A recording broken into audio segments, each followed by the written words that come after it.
Good afternoon. So today I'm in Royal Tunbridge Wells at the beautiful Spa Hotel. Now, interesting fact that you might not know, last time I was here in that very building I was delivering an amazing best man speech, but today I'm here with David.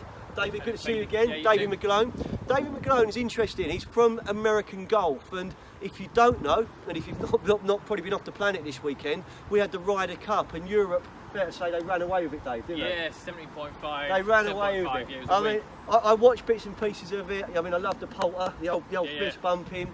Tiger didn't deliver, but Mollywood, you know, I love Fleetwood and Malinari, kind of fell in love with the bromance thing going on. But what I want to talk to you about, and what I think would be great for my connections to understand, is coming from a retail sports business, American Golf, how an event like the Ryder Cup has an effect, you know, feel-good effect, and maybe effect on sales. I mean, has it had an impact for you? Yeah, of course it has. I mean, when you see the best guys in the world doing what they do best in front of the world's cameras, you know, everybody raises the game. Yeah. And if you just, you know, if you think about what it does, you know, everybody wants to know what ball Tiger's playing with or what Paul's playing with, you know, even what shoes they're wearing, what's in the bag, and you get your customers coming in wanting to know that. And also, it probably gives those people which probably haven't played golf for a while, because not everyone's an avid golfer. You get these occasional golfers just in that bag down and coming back into the stores, coming back onto the driving ranges, getting back onto the golf course, and it's great. It does. I mean, I even went looking in my garage for my set of sticks, mate, and I found them. And I saw something you did on one of your posts where you had like the closest to the pin. I mean, technology's moved on it. I mean, that's in your stores as well, isn't it? Yeah, of course. I mean, you know, there's all sorts of technology out there, you know, and you know, we have nearest to pin that we did a few weeks ago, which is great. And actually, you know what? When you do a nearest to pin, what's good about it? Because you know, you can go and drive a wedge or a 7-iron, whatever, and drop it onto the green. You can also hit a tree into the bunker off the back of it, and it can go in a hole. So actually, it's, you know, golf for everybody, and all we want to do is get more people into the sport. And from the customer perspective, do you find that, you know, where it's captured the interest, and you're right, because they were talking about this in some of the radio commentary, that, you know, the tickets were 47% to European fans, lots of the French nationals that were going were like occasional golfers or more sports fans. So people are getting behind it. For me, it works because there's always something going on. You're moving from that hole to that hole, the scoreboard's moving. But how do you take advantage of that and use it to kind of grow sales? Because, you know, yes, we're all talking about it, but how do you turn that into a sales opportunity? You know what? Golf, it has been a bit of a declining market in the last few years. But you know, when these guys come into the store, what a great conversation to have about, you know, Paul dressing up in his post box. Yeah, always delivers. He does always delivers.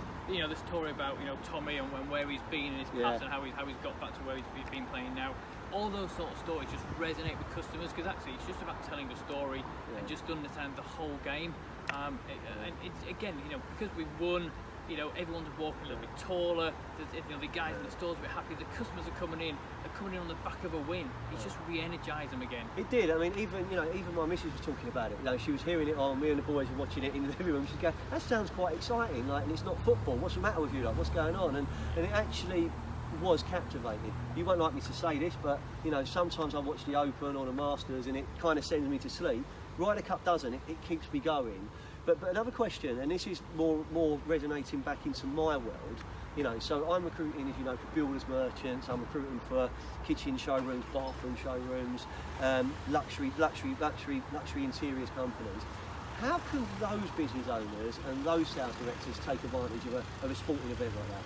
You know what, if you look at the passion, if you look at the European team and how they won, you know, you could look on paper and go, the Americans were probably stronger, but actually the passion, the drive, the team spirit, you know, and that's what we look for American golf. Actually, it's not all about having to go for someone who's got that, you know, basic or full knowledge about golf. Actually, we're just looking for passion. It's the same point for your business. You know, do you need to know the ins and outs of the building trade, or actually are you looking for people who are driven, hard-working, passionate, who could just so kind of using the event as a conversation starter. Exactly.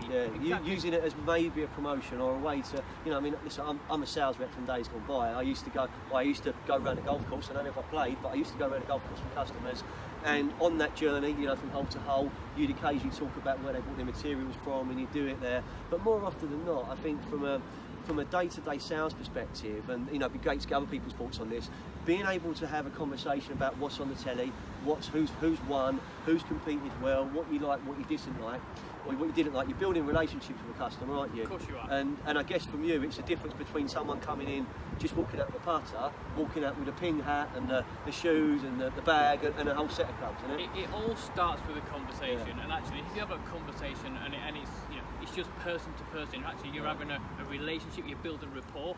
Once you build that rapport, whether it's about golf, whether it's about the weather, whether it's about what you watched on telly last night, actually once you build that rapport, it's so much easier to get into the conversation about what actually came in for.